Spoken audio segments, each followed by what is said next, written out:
Hello, you're listening to Otaku Spirit Animecast. My name is Andrew, and I'm joined here with Chris. Yo. For once, I can directly see you while I'm talking. It's a different setup here. So everybody get to see Tama over there. I don't know why I'm doing this, like you're going to be able to see where I'm pointing. But yes, today's episode is our 2023 Anime of the Year Deliberations podcast episode. We're going to try to video record this so you can see it on YouTube itself, but it's going to be a long one, so I'm hoping nothing blows up in the meantime. Making no promises. I keep saying that every single episode, and it works out. So maybe I'm just jinxing that it works. Sometimes whenever you say that stuff, it messes up. But we got a super snowstorm though. Yes, it is a little bit cold. The entire city is trying to shut itself down because of it. The people around here just don't know how to handle it. It's like, you guys just chill and slow down. It's easy. It's so simple. You just don't go fast. Anyways, but yes, we're going to go through a whole bunch of genres. I have it decently pre-set up, so it makes it go quicker. I remember when we used to actually take like 3 8-hour recordings to do these deliberations, and it was because we were literally going through every single genre and looking for every option. So now I kind of pre-set up things using AniList. So if any of the shows are not in these genre lists, it's AniList's fault. We usually kind of go based on our own feelings if something is like not listed as adventure, but we still think it's adventure. But AniList did a pretty good job based on what I looked at. So we're going to go based on their genres. We're going to go through each of the genres, pick our favorites, and then move on to the next ones all the way through the typical genres. We do best girl, best boy, cutest character, best couple, which was a little more difficult this time than ever. And then we'll go into each of the seasons. And then we will go into, of course, the anime of the year. So if you are somebody that don't like to watch our content, you're probably going to skip straight to the anime of the year stuff and just look at that. But hopefully you'll stick with us with all the genres, because then you get a deeper perspective of each of the shows. Because yes, technically a warning to people, we don't repeat ourselves. So if we want to talk about a show, we're probably not going to talk too much in depth with it later on because we already talked about it. So that all said, as usual, we're at otakuspirit.com. That's where we can go for all of our links, social media links, ways to get a hold of us, ways to support us through Patreon, tips, links. YouTube, you can go through super thanks and memberships. We greatly appreciate everybody that supports the channel. But yeah, with that all said, we should get started. You're not going to do a combined list this time? No, we didn't do it last time, and we figured it was always kind of turned into one of those things of like we end up going based on the height of it in our hierarchy and then combine it, all that kind of stuff. So it never really turned out to be much of a discussion. Plus, you don't fight very much. I don't fight much anymore. We used to have duke it out, like which one goes where. Plus, you had a lot of troubles watching a lot of shows this year, so it's going to turn into that whole thing of like you telling me, well, you watched it and I didn't get a chance to. So, anyways, some rule sets to tell people. First of all, if the show is not ended in the year, we do not count it. So it has to finish its run. So yes, technically some shows that started last year or the previous year, 2022, can feed into winter of 2023 and they will be included. If it is a show like Frieren, Apothecary Diaries, Undead Unluck, Shangri-La Frontier, Ragna Crimson, those shows are not eligible for any of these categories for a 2023 list. So I have to say that now. I don't know why I say it, because somebody will end up saying something later on. Like I did, what was it, my fall? Yeah, I did my fall 2023 video, best of, and somebody's like, where's Frieren and Apothecary Diaries? And I'm like, literally at the beginning of the video, and at the end of the video, I said, Frieren, Apothecary Diaries, and all those other shows that are still going into winter are not included. And it's so like funny. People don't watch the whole video, do you? You just skip to each one of the numbers. And I know. Anyways. The silly thing is that's probably the most contentious of all of our rules. Yeah, and it's the one rule that we're very stern on, or very strict on, because we've had cases where a show is Helk. Helk is a prime example. If you ask me, is Helk an amazing show based on its first core, I would tell you yes, this is a really great show, but that second half completely killed it. So that's a good example of, we like to take the whole run as an example. That's what these creators are doing. They're basing their core run, their structure, if it's one core or two core, on a story arc typically. And so the run into a second core is often. Now, yes, I don't see Apothecary Diaries or Frieren dropping the ball, but it's a rule that we've set because of that aspect. Yeah. You can't expect that a show is going to be perfect its entire run. Sometimes it can be a really crappy second half, and then you're going to judge it based on that. I think we've gotten way too mixed. Darling in the Franxx, for a lot of people, would argue that the second half killed it. There's just too many shows where a second half just kills all that momentum, and the story arc itself it goes into ruins it. Yeah. To Your Eternity. I can name a ton of examples where a second half ruins an entirety of a season. Now, yes, we could technically put it as Frieren Part 1, Season 1, Part 1, but it's just, again, it's all in cinema. It's not that many shows every year. It's always typically, 2 to 4 shows. It's just this year specifically, it's 2 bangers. And, well, technically 3, maybe 4 if you call, like, Shangri-La, Frontier, and Ragna as bangers, so... Unless the entire anime industry has shifted, you can almost guarantee that we're going to be gushing over Frieren and Apothecary Diaries next year. That's what I said. Well, that's why I said in my video, and like, if they were included, just know they'd be number 1 and 2. Moving on. I even said that they literally win everything in this thing, so it is what it is. But yeah, that's our rule set. Additionally, we don't include shows that are what we call epics. They are shows that last for hundreds and hundreds of episodes. So your long-running shonens, Bleach, stuff like, mainly this year is going to be Bleach. Obviously One Piece, because we don't watch One Piece. Attack on Titan, that's another one that's not included. Dr. Stone's really close. We're going to allow it. What was the other one that I was thinking of? I think Kaguya-sama Love is War is technically still within the bounds of that.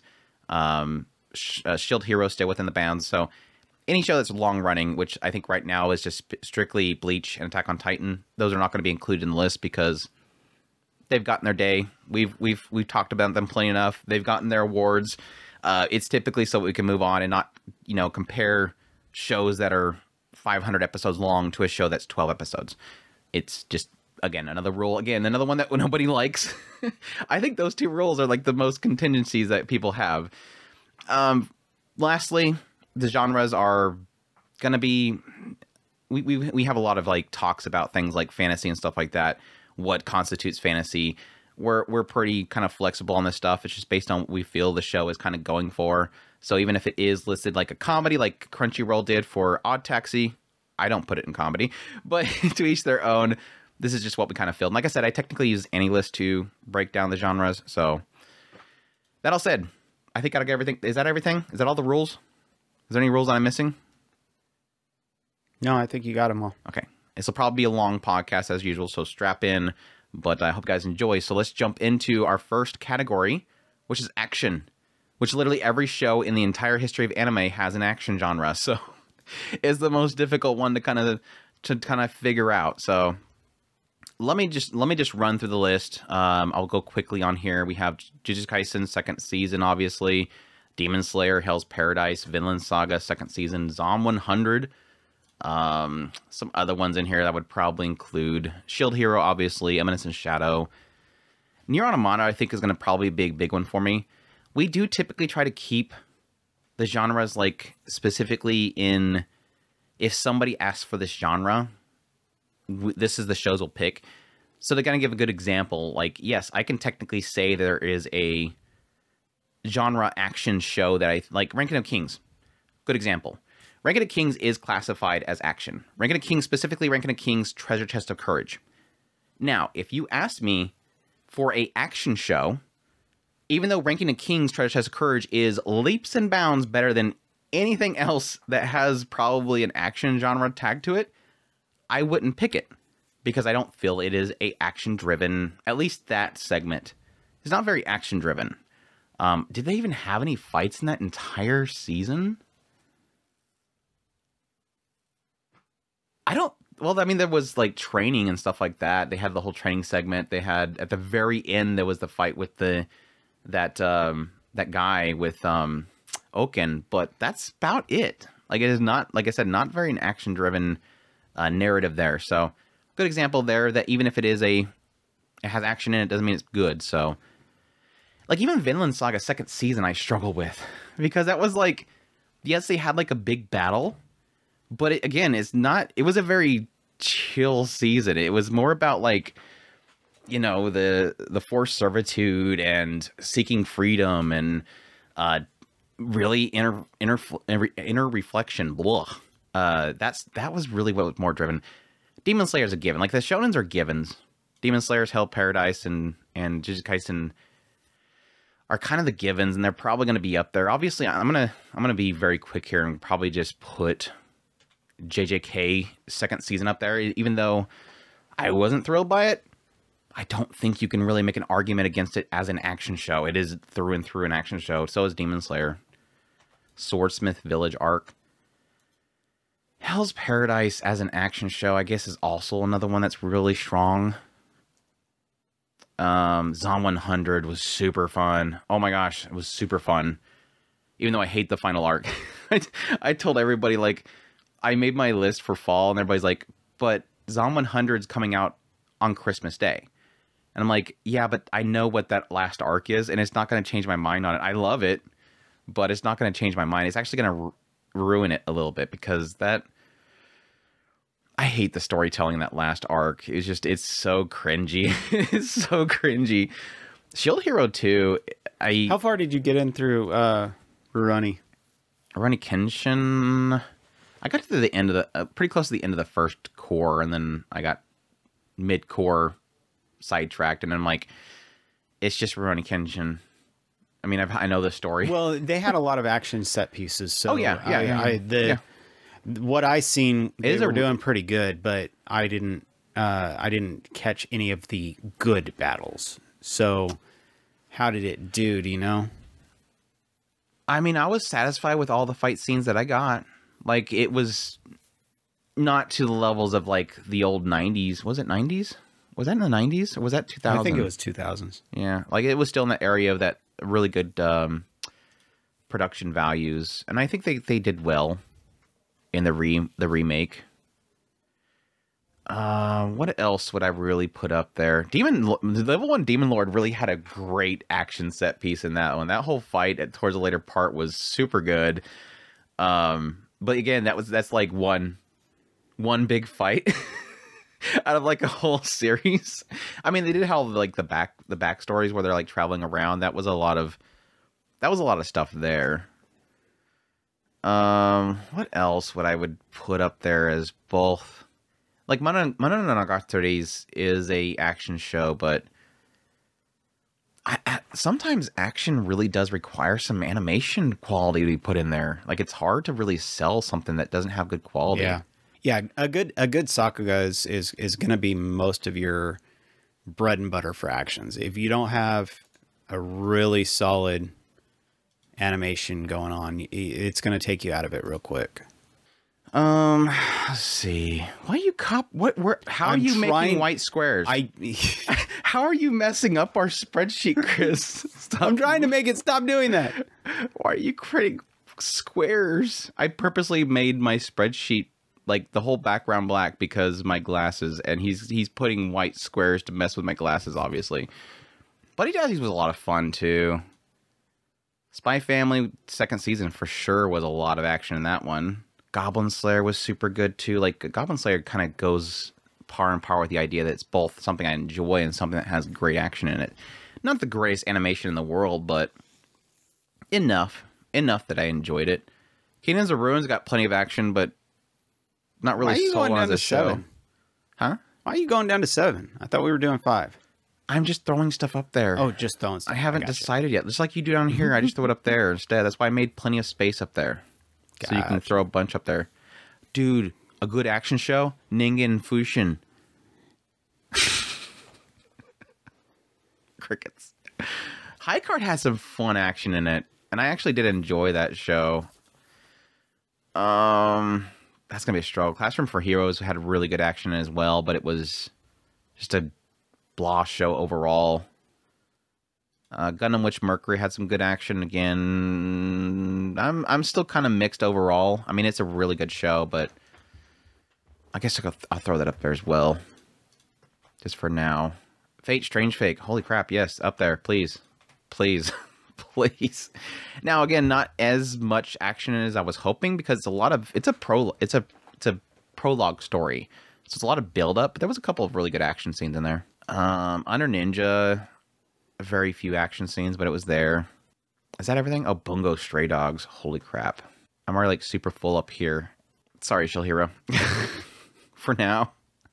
I already gave you some words, Shield Hero. It was a good season for action, honestly, with that one. Or yeah, year in general. Okay, so I have in my short list Jujutsu Kaisen second season, Demon Slayer, Hell's Paradise, Psalm 100, Bungo Stray Dogs 4 and 5 technically. Pluto, I'm not going to put both Bungo Stray Dogs because they're going to take 2 lists. Pluto for sure, Goblin Slayer second season, High Card, Gundam Witch Mercury second season, and Fate Strange Fake. I'm going to put Bungo at the top. Let me move this out of the way. Oh, you were cutting, that's why, huh? I immediately went to copy because I knew... I thought I hit copy, but I guess I hit... Oh, that's right. Control C is cut in this one, right? Well, what else is it going to be? No, cut is X. Control X. That's what I thought. Control C is copy. Maybe I accidentally hit Control X. I thought I hit Control C, but... Well, you want to do your list while you're waiting for me to decide? I've got, as my number 1, I've got Demon Slayer. It had some fantastic action points, just beautiful Sakuga, some really built up hype in a lot of scenes. So I was absolutely blown away by Demon Slayer, but that's them doing a lot of, really good, they've been doing that the entire run of that show so far. So I'm very, very impressed. Zom 100 out of the gate just blew me away with some of their crazy antics and just fantastic. It's not so much action as just really high paced energy moments. And so it kind of fits in the mold of action.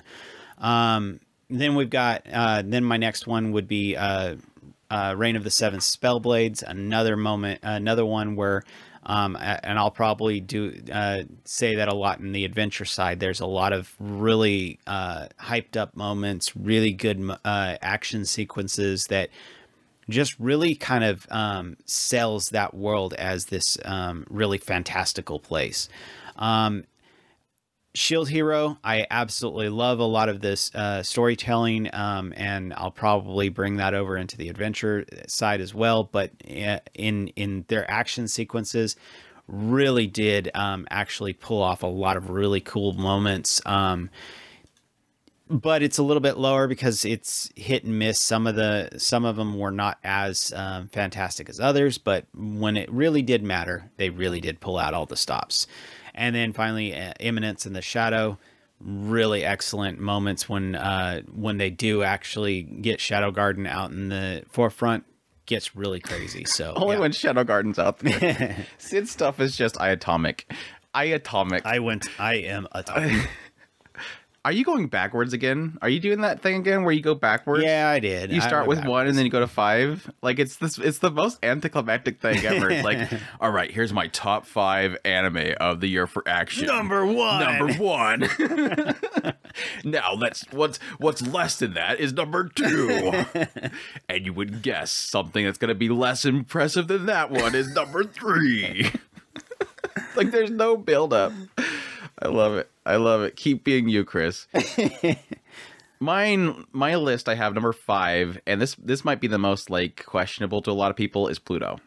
Like I said, going based on strictly like action, Pluto is an amazing show. Absolutely incredible show. But it's not a lot of action in it. I mean, there's probably one fight every episode, but they're, again, 1 hour long episodes. So like the ratio of like everything else, like talking and mystery solving, I really feel like Pluto is more about like the characters and the culture and all that kind of stuff. It's not so much about the battles, which I honestly feel like Pluto and the writing in it, they're trying to tell you that battle war bad, so they wouldn't want to have a lot of fighting. But when the action did kick in, it's incredible. And I think it as an action show is great. So but that's why it's in 5, is because it's not, the ratio is not really that much. You can probably make the argument to Demon Slayer, which I have as number 4, is kind of in the same place. Demon Slayer is nowhere near as good storytelling as Pluto is, but it's got more action, and the action is really fun and intense. I mean, literally, like, half the show is one fight. Just like with season 2. Like, half the show is one fight. So if you're looking for action, that Demon Slayer still kind of delivers on that. Number 3 is Zom 100. Yes, there's a part of me that just loves it to death because it's finally a zombie show. But I would probably put that at much higher than Demon Slayer, and the idea that you still have like a lot of great action set pieces every single episode. It's a lot of fun. It's just a fun show. Like through and through, it's just a fun show. Now the crazy, stupid arc at the very end, again, kind of bogs it down a lot for me, but it's still a fun show. Number 2, I'll put Fate Strange Fake. Again, kind of in the same category as Pluto, where it's technically like not a lot of action, but when the action's there, it's still got plenty of action in there. And when it hits, it just really hits. And then finally, number 1, Bungo Stray Dogs. That show is just an absolutely fun show. It's got the storytelling there to go along with the action, great characters, and just this 4th and 5th season, which again I'm kind of grouping together. Just call it 2 cores. It was all run in 1 year. It's just they had a little bit of a gap. It had just a lot of great little action set pieces and just not just fighting. It's a lot of like just people fleeing from each other, turning the tables on each other and all that kind of stuff. It's just an absolute blast, and I enjoyed it, a lot of it. So yeah, that would be number 1. Adventure. Are you ready to go on an adventure, Chris? Sure. Let's go through an adventure. I have listed, well, it's pretty much what AniList told me. Hell's Paradise, Mushoku Tensei Season 2, Vinland Saga 2nd Season, Dr. Stone, Heavenly Delusion, Shield Hero 3, Konosuba Explosion. Cheat skill, why is that even in there? Throw that away. Throw that one out of here. Get out of here. Goblin Slayer, Bofuri, Campfire Cooking, Damachi, Handyman Saito, Vending Machine, Isekai, Helk, Fireway Paladin 2, Great Cleric, and 80,000 gold. I would say not a very heavy adventure year for me, because there's a lot of these are listed as adventure, but I wouldn't even. It's hard to really classify them as a good adventure, like Vinland Saga. What? Like what adventure? They were on a farm the whole time. Where are they going? No, you could probably say everything around Canute. Probably he was going places, but.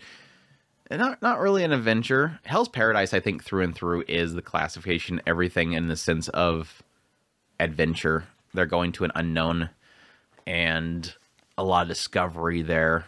Dr. Stone, technically, yes. Not to say that it was my favorite adventure ever, but it was an adventure. Shield Hero. Yeah. Konosuba, technically, yeah. Goblin Slayer had a lot of good adventure this time around. Bofuri, I guess, wasn't my favorite though. Campfire Cooking definitely had it in there. Danmachi, I think this is where this one's gonna shine a lot.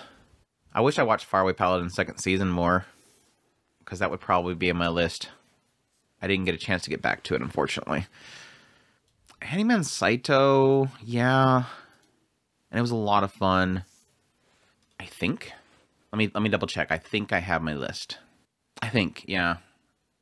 Because even like Mushoku Tensei, I love Mushoku Tensei, but yes, like the first 2 or 3 episodes was definitely in there, but not really after that. It becomes very stationary after the first 2 episodes. 2 or 3. Was it 3 episodes? I think it was the first volume. It's usually like 3. Yeah, 3 episodes per volume. Yeah. So that would have been volume 7.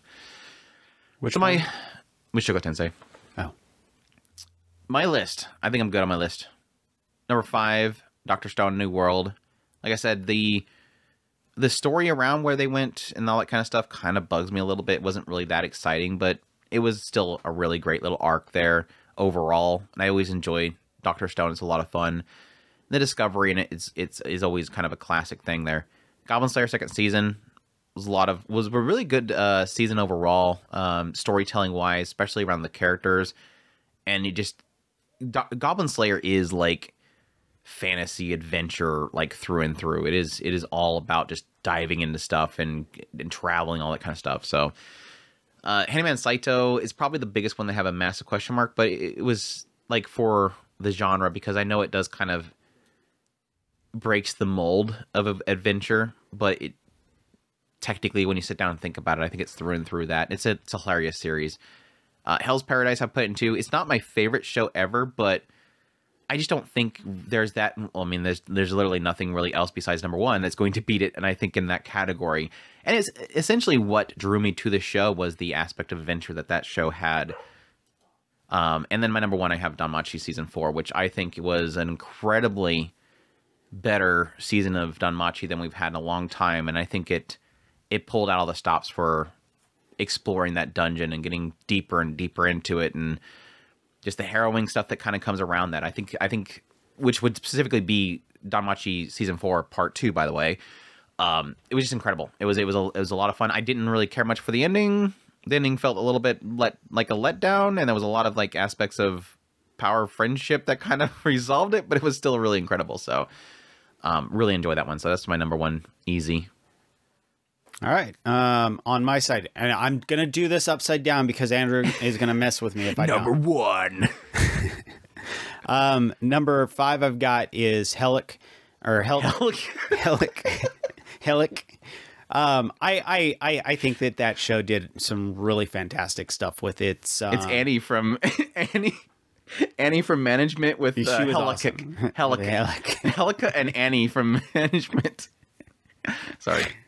Yeah, I actually really enjoyed that show for what it tried to do. I a lot like Andrew, I was very, very disappointed with the ending, but it did good. I enjoyed the banter that they had. I think it was a really just a action or an adventure romp, and I thought it did really fantastic with that.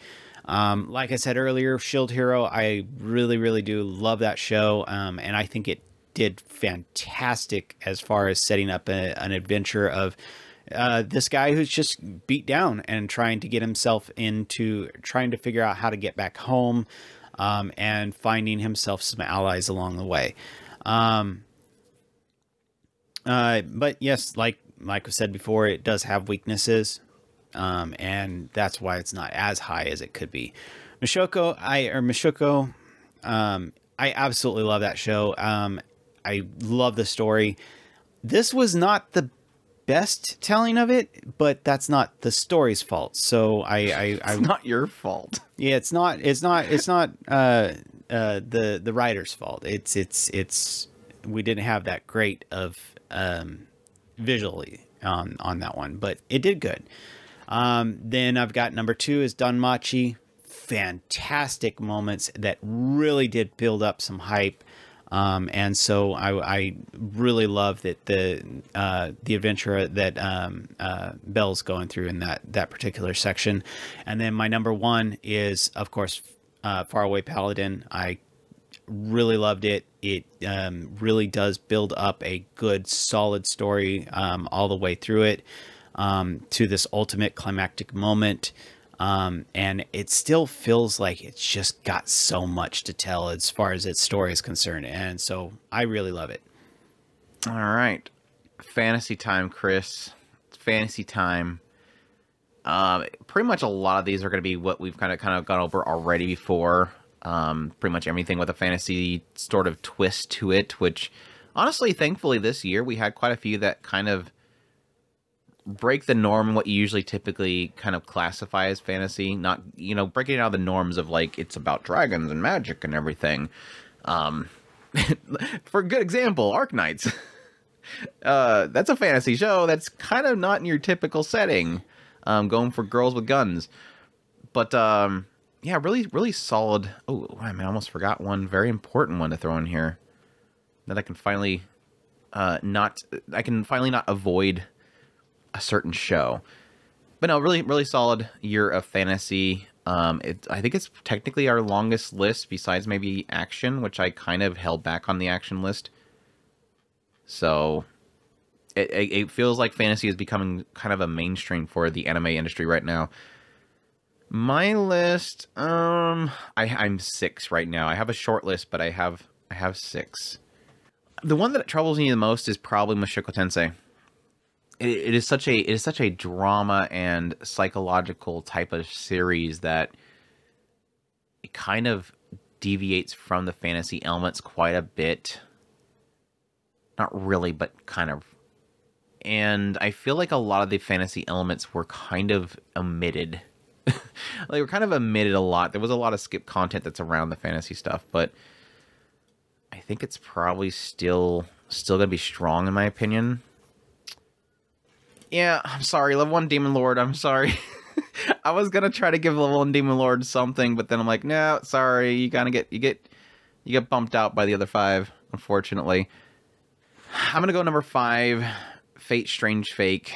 It's just, again, another really classic opening. I love the writer. For those who don't know, because we have to repeat this every single time, by the way, it's from the writer of Bacano.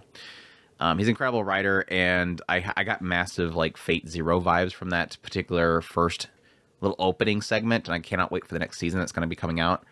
But a really incredible one.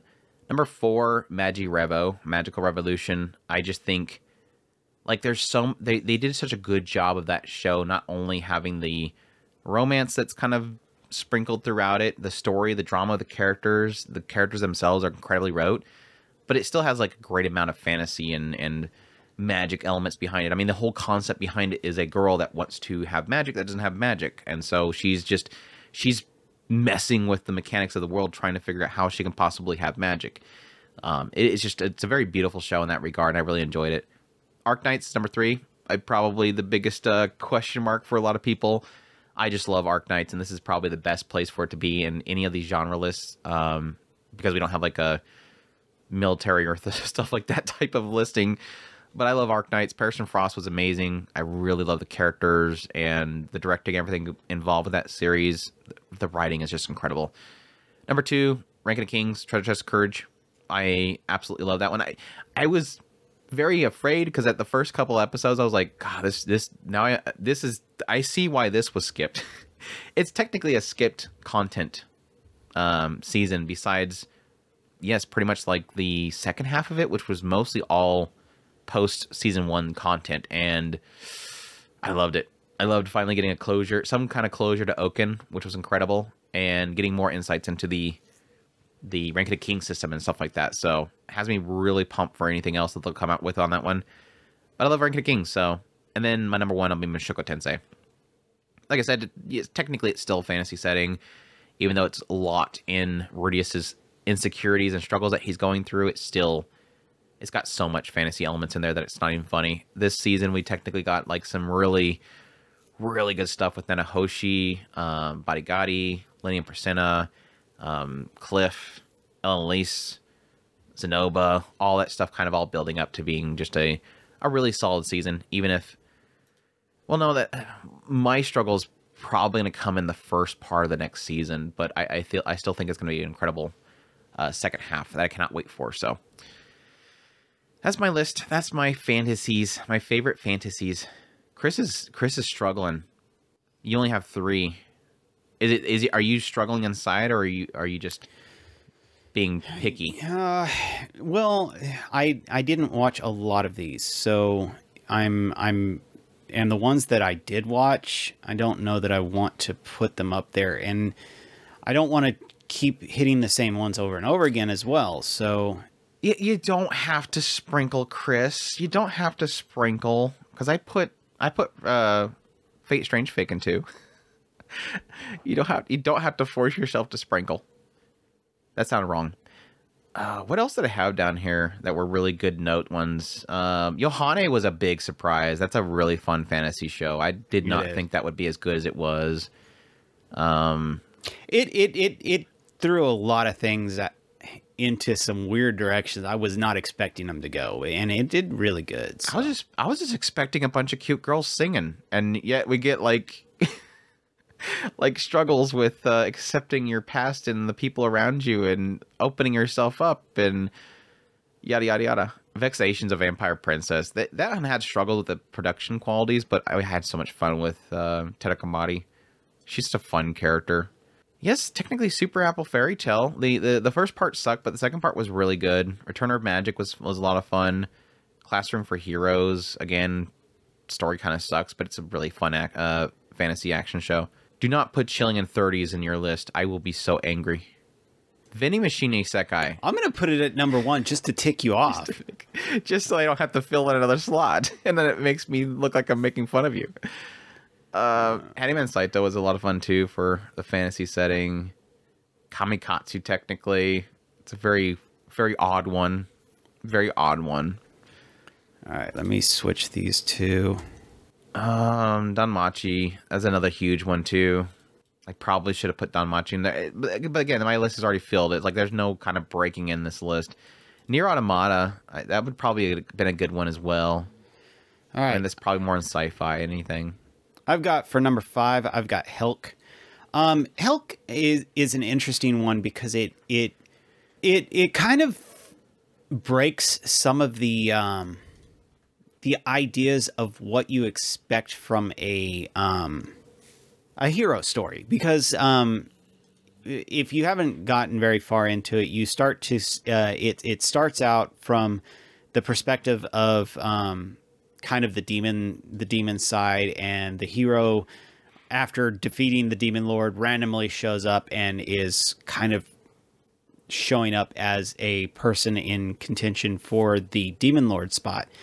And it starts from that foundation, and it kind of throws a lot of your preconceived notions out the window. And as far as who is the bad guy, what does it mean to be the demon lord? What does it mean to be a hero? And then kind of takes those and starts building on it. What if there was no limiting to who could be a hero? What if there, what would the demons do at that point?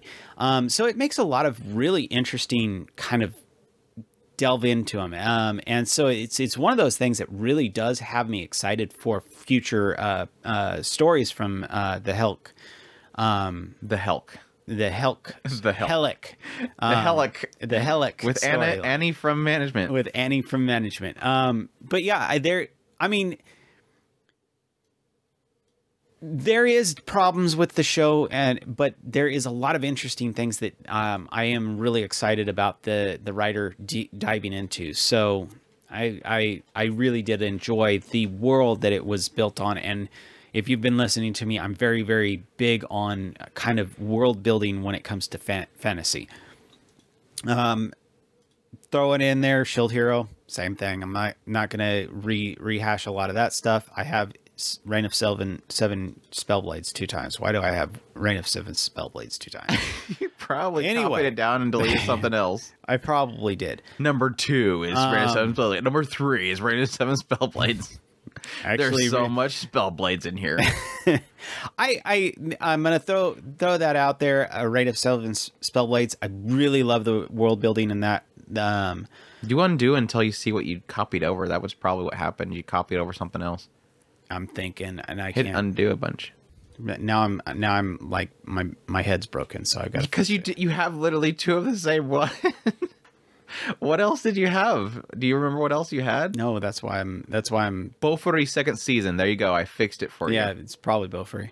No, it wasn't, unfortunately. Did you like Magi Revo? You didn't like Magi Revo? Didn't you like Magi Revo?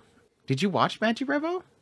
Yes, I did. Okay. I was like, okay. That was pretty good, actually. It was pretty good. I dig that. Shoot, the drama is going to be annoying. You're over here finishing up your fantasy, and I'm struggling over drama. I like to jump ahead of him when he's doing his list. So that way, well, I did the same. I do that going forward for you too. So, was it Danmachi? Or you didn't want to repeat Danmachi because you did it for adventure? I mean, I guess there wasn't a lot over here that I was really wanting to throw in there. So, Ranking of Kings. Well, I technically didn't watch it, so you did. Oh, that's right. Oh, crap. It's not fair for me to throw that up there. No, that's perfectly fine, Chris. I mean, I love it. It's gonna be an easy one. I know that when I do actually watch it, it's gonna win, but it's not fair. Knowing that you like Oaken as much as I do, you're going to love it. You're going to absolutely love it. But again, I know it's not fair, but I'm not complaining. Just put Ningen Fushin in your list and let's move on. Wait, did you finish Ningen Fujin? You finished that one, didn't you? Didn't you suffer with me? Clearly, I probably just erased it from my mind. Do you remember the whole like broken down like skyscraper society from like out of nowhere with and dungeons with drop ceilings featuring fluorescent lights and idols? I really don't. So I'm guessing I completely erased it from my memory. The show is so dumb. It was the one that opened up with the 4 heroes that all got like wronged by somebody they know, including the pastor who was completely thrown in jail because the girl said, "You don't like me? Well, he touched me," or something like that. I don't know what the hell she did. All right, I'm gonna just throw Danmachi into the 3rd spot just because I can't think of what my other show is. I'll probably remember it later. We always change our minds later. I forget, that was the other stipulation that we have to put at the very beginning. Ask me in 20 minutes and it'll be different. Yeah, it really is. Especially the anime of the year. Especially if we do 5. We did 10 last year, didn't we? Or did we force 5? I think we forced 5. Oh, gosh. I hate when you make me do that. So you're doing Danmachi. Okay, sorry. Number 3 is Danmachi 4, Part 2? Or are you changing your mind suddenly?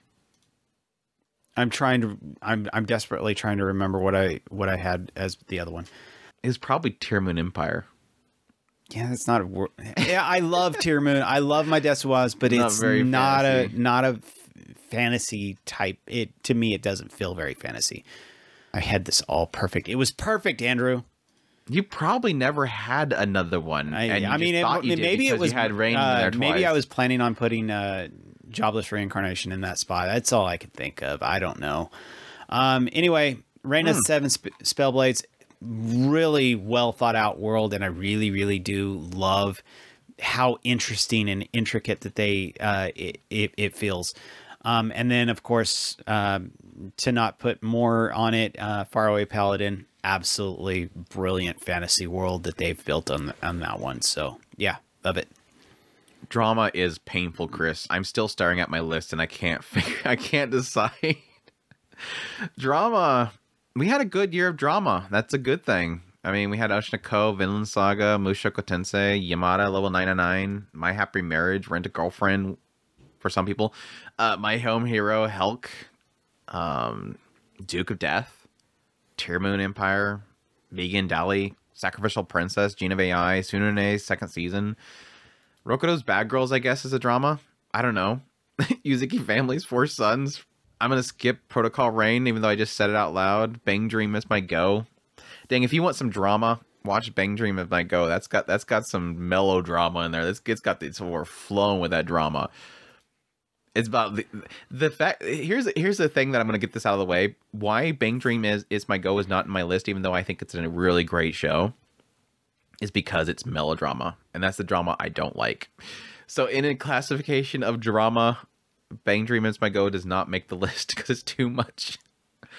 Idolmaster U149, Dangers in My Heart. I don't think Dangers in My Heart is actually classified as drama. Neither is Overtake. So these are the 2 that were hanging on my list by a thread. Is Dangers in My Heart and Overtake. I think they technically do have drama in them, but they're not classified as dramas. If they were, I would put them in my list. So I'm going to use that as an excuse not to have them in my list because my 5, I'm having trouble getting down to 5. And I think I have my list right now. I don't know if Tsunade is even classified as drama, but I classify as a drama. All right, that's a toughie. You have I'm your gonna list jump already? in real quick. You're beating me. I'm beating you on this one. So I was struggling. You passed it. I am going to toss number 5 is Dangers in My Heart. I really love it. It had some excellent drama moments, really fantastic heartfelt moments. So I'm trying to cut Danger in My Heart, and you're going to add it to your list, so I feel bad for not having it on my list. Well, I don't want to add anything else to my list. So, dang it. I'm not struggling, so I'm going to put it in my list. And number 4, this is going to be a surprise to Andrew because he obviously does not know that I knew based on you saying that last review. You had me hatch another show. Okay, so you apparently watched it. Yuzuki's family and his and their 4 sons, really, really sweet moments. Yuzuki family and their 4 and his 4 sons and their 4 sons. I don't think we're talking about the dad. It's her four sons. Her four sons. Her four sons. No, they absolutely fantastic moments. Very sweet. Very heartfelt in a lot of cases. Really does, like Andrew had said during his review, there's a lot of fantastic understanding of how boys kind of interact with each other in a lot of cases. So it really did a fantastic job of that. Sacrificial Princess. I really did enjoy it. I think it was a fantastic story of kind of in a weird way, the Beauty and the Beast thing, kind of the setting up of a misunderstandings and almost masks how you portray yourself in a lot of these kind of royal situations, and how you're not supposed to show weakness and stuff like that, and the side that you show to your family effectively. So I seen a lot of that. There's a lot of really cool stories as far as the underdog and misrepresentation and all that stuff. I really love it. Oshinoko.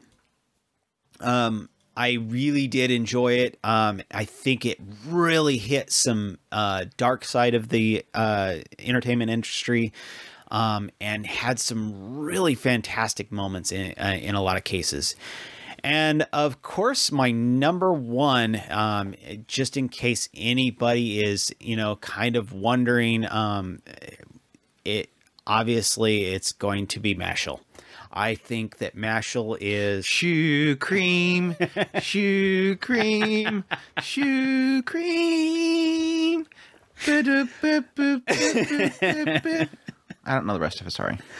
No, it's My Happy Marriage. I believe that show did a fantastic job of.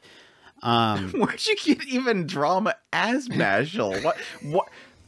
I'm sorry, I have to ask, why was Mashal like, usually whenever I do like my I'm just joking, that's not my number one. It's usually something that can be applied to it, but you're just like, just shoot over here, Kizuna no LA. Because that's a drama, right?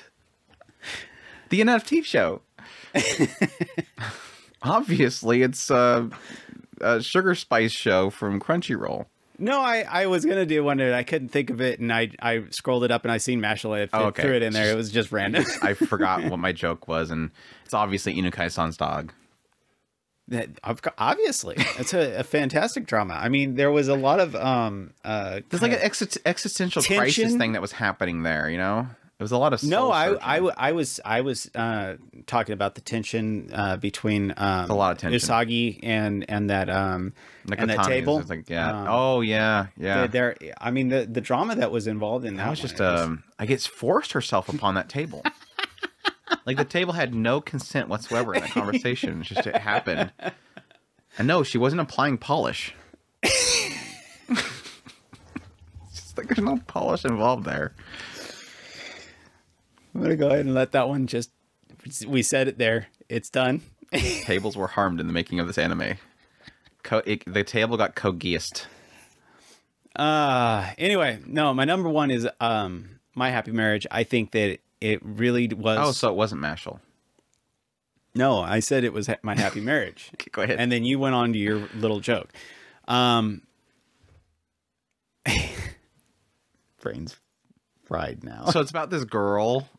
And she has troubles, and then she gets married off. Are there any girls there? Roll the dice and see if I get drunk. All right, you're drunk. Are there any girls there? Are there any girls there?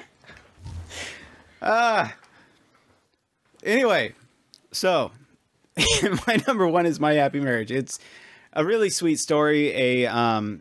Kind of a girl coming out of a bad situation. You have a lot of kind of healing involved in that story, and kind of the after the time. I hate to use PTSD, but it basically is what I'm saying is post-traumatic. Family abuse. The family abuse kind of trying to drag her back into it. and her becoming stronger and overcoming all those situations, and then eventually becoming stronger enough that she can actually fight for what she wants. And I think that it was a very, very fantastic story, all said and done. Really loved it. That it? That's it. All right, my dramas. Because Chris put Dangers in his list, even though it's a comedy romance, I'm going to put it in my list because he did. I'll put that as number 5. I'm going to put it number 5 because, again, it's not classified as a drama. It does have drama in it, so I'm going to put it as number 5. But yeah, just absolutely love that show. Like through and through. I was telling people as second season was coming around, I'm like, guys, go watch season 1. It's an incredible show. It's literally like, I think right now fighting as, I don't know, I have to go look, but it's probably my number 1 romance of all time. I love it. I just love the characters, and it's just fantastic. And season 2 has been like, second episode was like, holy crap, this feels like a season finale for any like really good show. It is just, it keeps hitting, so I love it. I'm glad that it's staying strong. My number 4 I have is My Home Hero. That show is a absolute surprise for me. I hated it at first. I thought the production values were not good. I mean, it's not, overall, it's still not good production values, but it turned into something really good. I really do like the characters in that show. I like everything about that. The mom and dad make the show. The daughter they're protecting most of the time is Garbo, but they're parents, so they don't care if their daughter is a piece of garbage. They're protecting their daughter. But no, it actually turned out to be a really fun show. My number 3 I have is Tsunade, second season. My gosh, I think this is the only spot it can go because we don't have a sports list. I guess I can technically put it in Slice of Life as well, but Tsunade's second season was absolutely incredible. I thought it was leaps and bounds way better than the first season, which I had my problems with the later part of the first season. But it ended up turning into pretty much what I had with Sound Euphonium. Sound Euphonium was a show where the first season I had my problems, and then the second season was just like an incredible season. And so I'm glad I stuck with it. I don't know if this is going to be a new Q&A thing where I don't like first seasons and I love second seasons. But Tsunade was fantastic, so I really did enjoy it. So my number 2 is Yuzuki Family's Four Sons, which is absolutely incredible. It was technically, spoiler for those that have not watched my fall 2023 list, my number 1 anime of that season. Is just through and through an incredible show, and I love it to death. So definitely another one there. And my number 1 I have is Oshinoko. Oshinoko is just an incredible show. It is a masterpiece. The writer is an incredible writer. I'm glad that he's focusing on only writing and not doing art anymore, because it allows him to focus on just really an incredible storytelling that just hits on some very difficult subjects and the entertainment industry in a way that has never been touched before. And it needs to be touched on because it is subjects that are kind of hard to follow, kind of hard to stomach, at the same time are real. These are real stories. His writing, he's not writing about real stories, but he is technically writing based on experience, loosely based off of real stories. And he does a really good job of portraying it because it's respectful of the subjects, but at the same time hitting on the difficult points that it needs to be hit on. So it's incredible, and I cannot wait for the second season. So that's my drama. Do you not have any sci-fis or mechas? Is that what you're meaning by that? Yeah, I don't get to. Do you not watch Gundam? Nope. Well, I cut out. You watched Dr. Stone. Remember, Gundam was during my work time frame, and so I ended up having to fall off of that one. And it would only be Dr. Stone. Yeah, the only other one is Dr. Stone, and I'm not going to put Dr. Stone as a... No, you watched Tuku Crisis. Or did you drop off on it? That's worse than Dr. Stone. I'd put Dr. Stone in Sci-Fi Mecha long before... So Chris's number 1 anime of Sci-Fi Mecha is Dr. Stone. Gotcha. Yeah, these are the areas where Chris doesn't like. The psychological horrors and, yeah, his busyness keeping him away from the sci-fi mechas. I have a sci-fi mecha list. Thankfully, I put together because Chris is not going to be joining me for the next 2 categories. My number 5 I have for sci-fi mecha is Gene of AI. Now, a massive stipulation here, and there's a reason why it's number 5, is the fact that most of the episodes, in a lot of cases, half of episodes are not that good.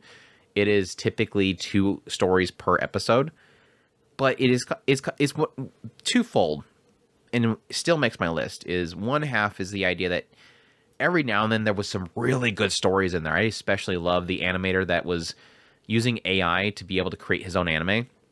He was a writer that was breaking out of the norms and doing like very violent stuff for kids, and he was telling his own stories. And his whole, like, one of the things that pushed him to do that was because everybody else was letting AI handle the storytelling, and AI was formed to not get into difficult subjects. And so he kept making animations by himself using AI to animate and everything, because he still wanted to tell these stories. He wanted to do things that AI would not do. There's those kinds of stories that were kind of sprinkled throughout there that were really good. And it was a very well realized sci-fi world. So despite the fact that it has its issues with some really boring stories, it had some really good sci-fi stories in there that were mixed into it. So I still highly recommend kind of going into each one of them and kind of figuring out. I meant to make a list of like, watch these episodes or these parts of these episodes, just to tell people which ones are the good stories, but that would just be my opinion, bro, which I don't know if anybody will want that. Anyways, number 4, Gundam Witch of Mercury. Like I said, I had my problems with the second season, but it still is a fantastic Gundam, and I really did enjoy it, and it had a decent ending. Nier Automata is my number 3. Again, really, not again. I don't think I've talked about Nier Automata yet. I love Nier Automata. I have not played the games, and I was really excited about jumping into the anime of it. And I love that it's not too difficult to understand, despite the fact that it's kind of telling its own story outside of the anime or the game itself. I'm following it well enough, I think. You'll have to ask people that are knowledgeable of the game if I'm doing a good job or not understanding it.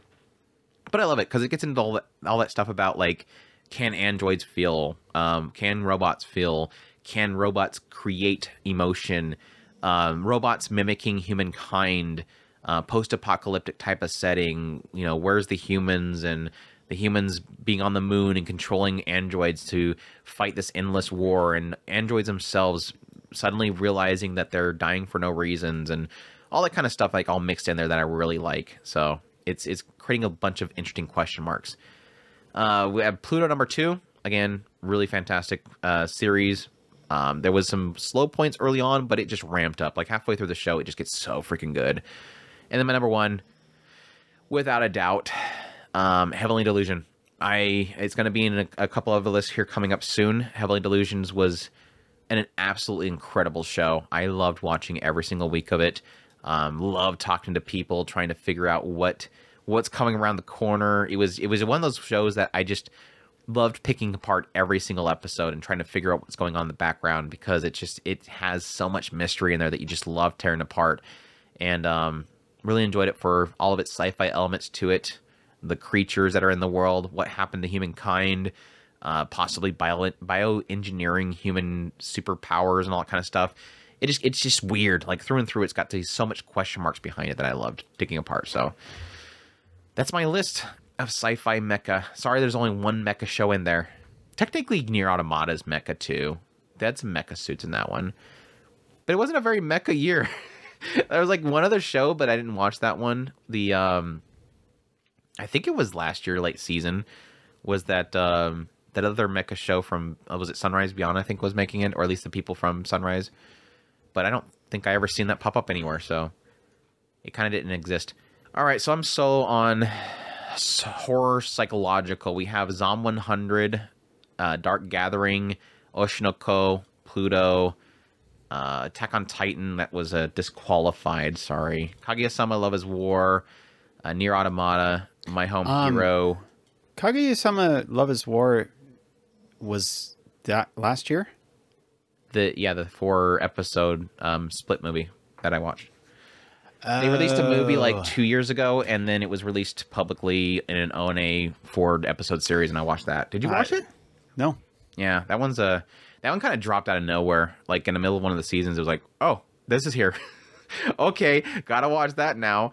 Because I was like, Kaguya-sama is easily going to go into my list, and I was like, wait a second, I don't remember it. And I went and looked it back, and it said that it was released in 2022, and then, but yeah, when the movie was released in 2022, but if it was moved over to us in last year, then that would make sense.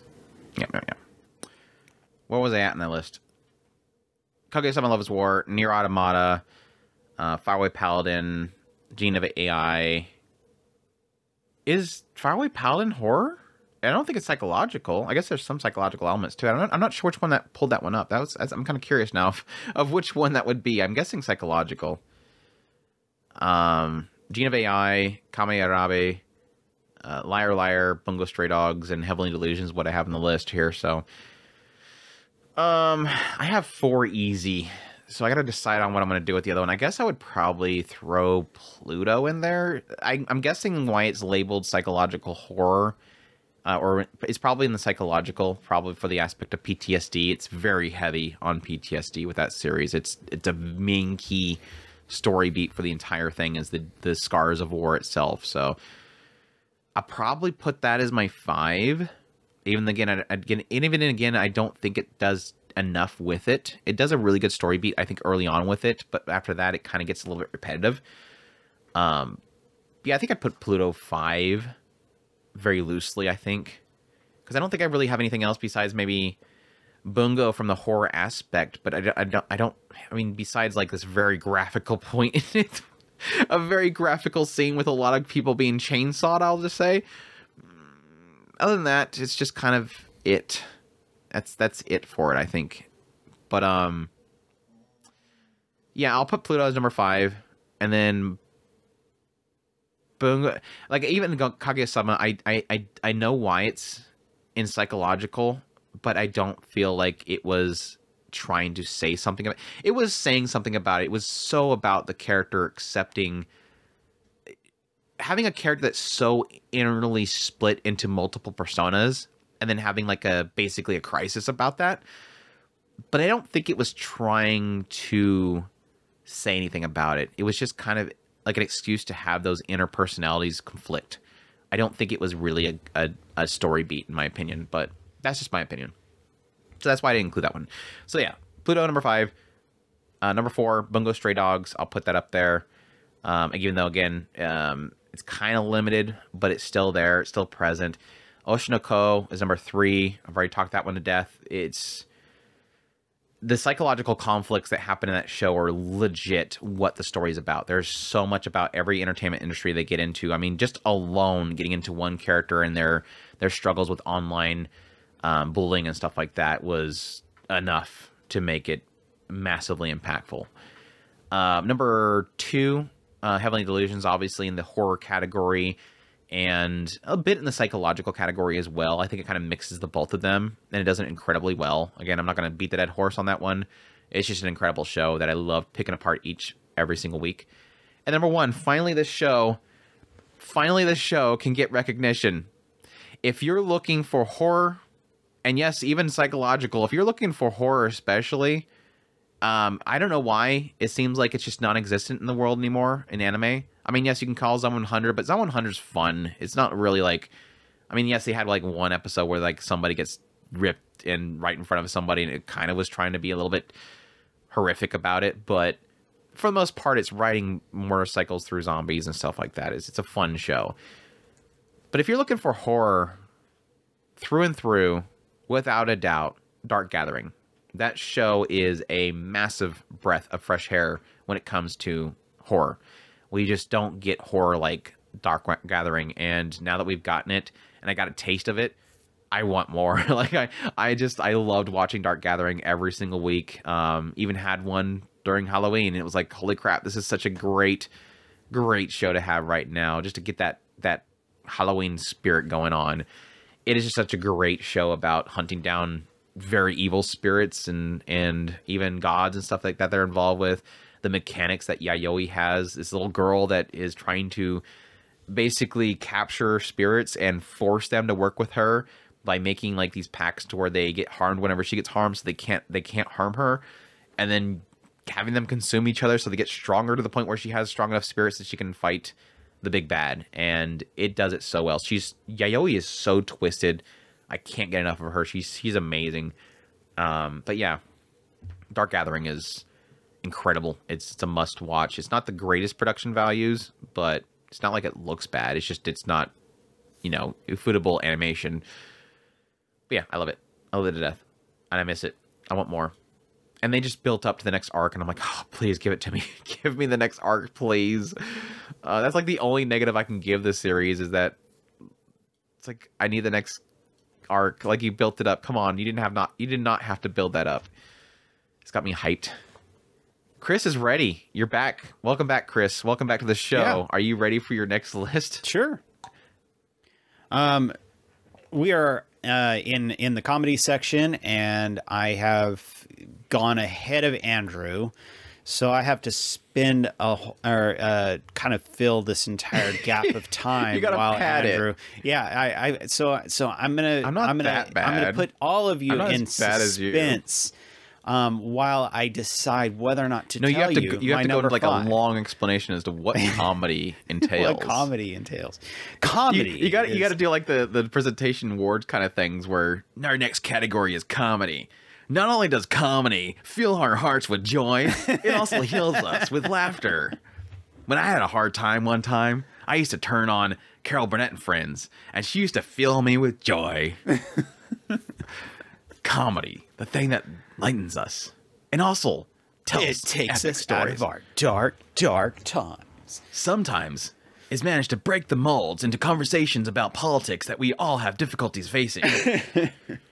Anyways, I like how you're padding it, and then I start to help you pad it. You're actually doing all the padding, and then I don't make my list, defeating the purpose altogether. But yeah, for my number 5, I've got Tsundere Lisalet. That's is that Endo and Kobayashi Tsundere? Yeah, villainous Lisa Latte. Yeah, I really did love that show. It absolutely kind of obviously this is comedy, so it's super funny. It is very, very funny. I laughed at this show. I laughed at this show. Well, I wanted to bring it come from, like it's gotta be from like I don't know why you started it. I just become a thing. I guess just because the way you said it, and then I overemphasize it, I guess. But in particular, with Tsundere Lisalet, what I really did enjoy about that show is the fact that it had kind of really softened the whole tsundere thing by kind of playing into the mechanics that make a tsundere and actually trying to explain it a little bit better. And I did because really you have protagonists that don't understand what it exactly. They hate me. But no, this is like the rare one where you had Endo and Kobayashi literally talking to the prince, saying, no, she actually really likes it. And so he goes, okay, well then if she likes it, then I can do this, and then she gets all flustered over it. But yeah, I really did enjoy that, and it just made it an absolute just too much fun to watch. Saving 80,000 gold by going back and forth from a world and another world. Is that the title? Saving 80,000 gold by going back and forth between the two worlds. That's the full title? I didn't know that. Saving 80,000 gold for my retirement. In another world for my retirement. Saving retirement. That's it. Saving 80,000 gold in another world for my retirement. But the main protagonist girl, she absolutely made that show, and I can't emphasize that enough. I really did enjoy the just goofy antics when she went off into this long explanation about what she's gonna do. Her snarky personality, she just absolute joy to watch. My number 3, I've got Otaku Elf. I loved the references that show had all the way through it. There was some fantastic moments, and we got some really great heartfelt moments, kind of hitting different things and involved with their kind of drama and acceptance of each other. Really fantastic. Then we got 100 Girlfriends. This one came out by storm when it put itself on my radar. I absolutely love it.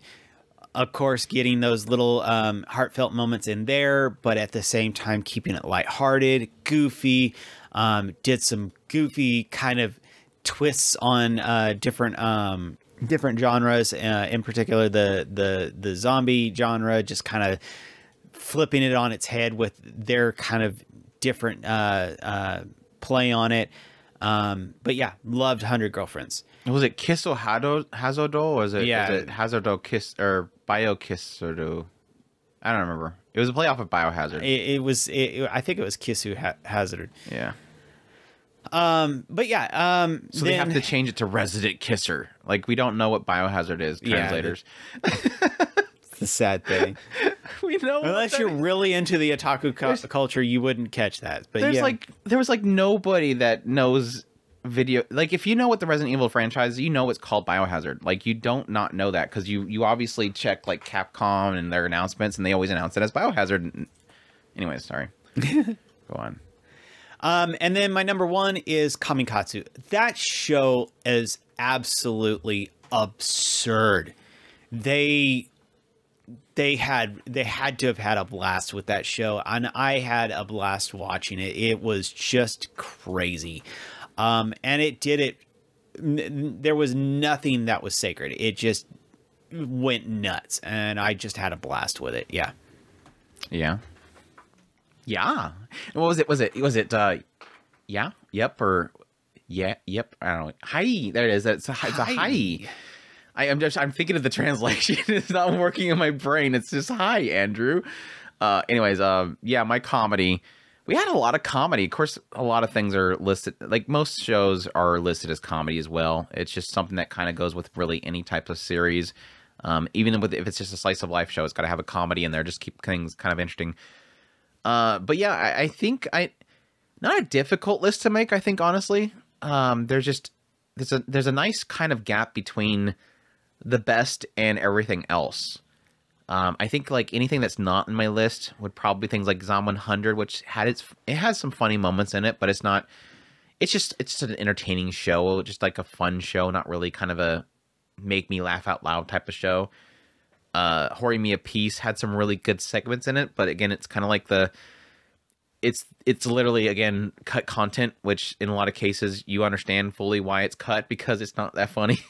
But there was a few points in it that I did get a good laugh out of, so it kind of worked for it.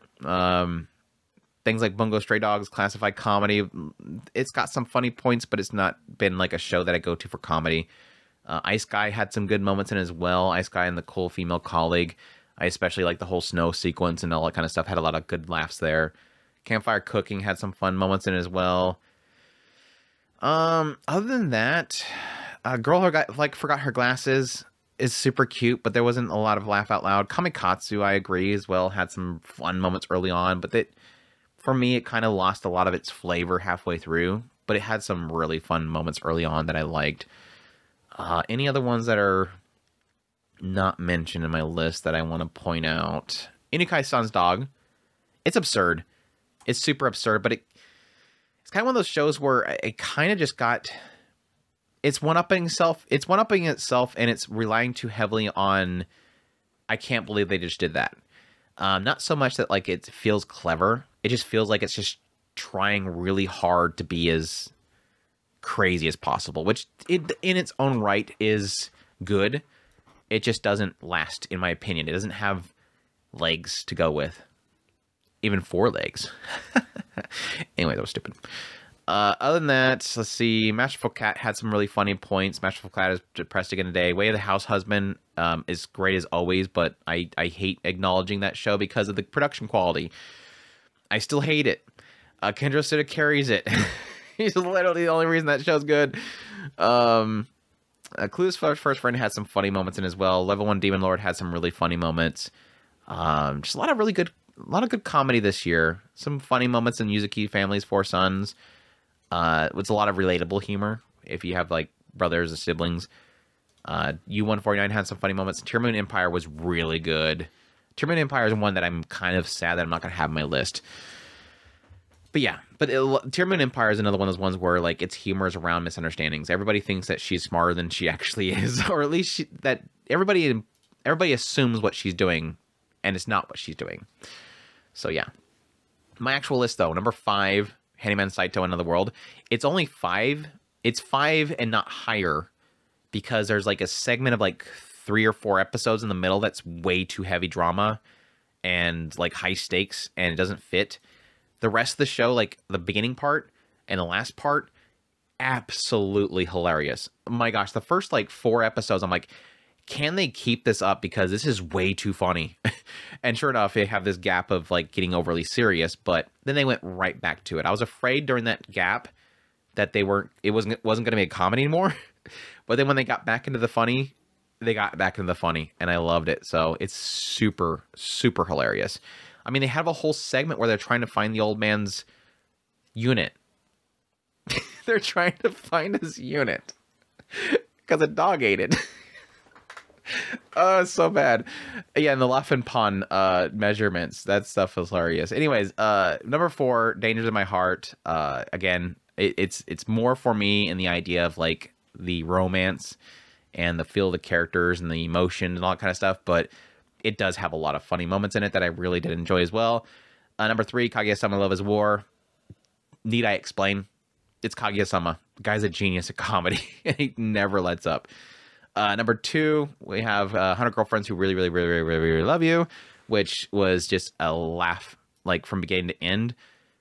I would say there's probably like only like very minor segments of that entire series where it's like, okay, this joke didn't kind of land for me.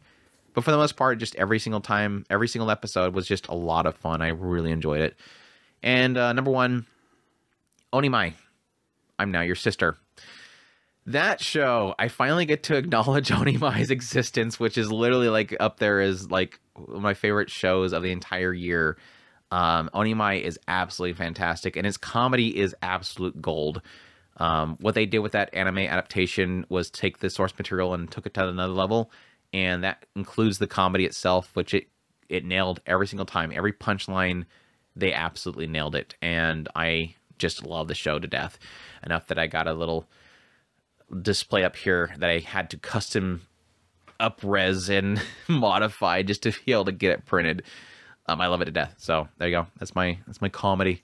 I didn't pad enough, Chris. You have another. We're gonna go into harems, which you will not get anywhere else. You're not gonna have a Crunchyroll Anime Awards for harems. Just not gonna happen. I will say this year in harems, kind of light, like pure harems. For those who don't know, when we classify harem, it is typically a show where you have either the elements of harem, certain aspects and tropes of harems is included, but the idea is typically that you have one character who has 2 or more love interests. I thought it was 3. 3 or more, yeah, because usually 2 is love triangle. So yeah, 3 or more love interests, and I don't really feel like we had like that many, like, yeah, there was a lot of isekais where the guy has a lot of girlfriends, or at least love interests, but like Aristocrats Adventure, whatever that show, but like pure harem was very limited. Like even with something like Danmachi, it wasn't very, he didn't have the girls there. It was because he was kind of relocated. Are you breaking my bubbles again? I think I'm busting it again. Copy it. But yeah, it's like even some things like Mushoku Tensei. Yeah, sort of. Like when you get like Linnea and Priscilla involved, and Nanahoshi and Fitz Senpai. It kind of gets in that realm. Ellie's even kind of being a little bit thirsty on the sidelines, so it does technically still kind of hold that harem element, but it's like Refugien doesn't rely on it too much. Refugien doesn't rely on things like that too much, so it doesn't feel very harem-y. I mean, like Shield Hero, like they're not really after him. Yeah. That's always the struggles. They're not actively pursuing, because that's always the other thing that we always try to keep with. Yeah, we kind of try to make the jump over into, if you're going to have, you can have the harem elements, but you kind of want to see them actively pursuing the main protagonist to kind of imply it. And that goes into kind of one of them. It's like I have for my number 5, I've got wait. You see what one I'm selecting right now? You didn't miss that, okay? I'm just making sure you didn't miss it. Okay, yeah, I thought you were okay. All right. Don't have to explain. It was just fine. Making sure you didn't miss it. It was fine. I enjoyed it. I thought you were pretty big on it, so I just want to make sure you didn't miss it. I enjoyed it. Sometimes we overlook stuff. Not one of my favorite harems of the year. I'm pointing out it's Farming Life in Another World, because that's literally like, that show is nothing but about him having the definition. Every second in that show is let's invite another girl to the place. Yeah. Well, and that was actually what I was getting ready to say was like, for instance, when we're talking about the difference between actively pursuing and actually just having harem elements, Kuma Bear is one where you kind of have this kind of harem elements, not so much she's a bunch of cute girls that she's trying to take care of. They are technically all kind of obsessed with Kuma-san, but they're not technically actively pursuing her. Yeah, they're not trying to make out with her. Yeah. They just want her to make cute sweets and stuff. Yeah, I mean, and she's busy trying to find Mithril. But yeah, that was my number 5 is, of course, Kuma Bear. I absolutely adore that show, and I really do love its kind of just being cutesy and just having fun as an adventurer.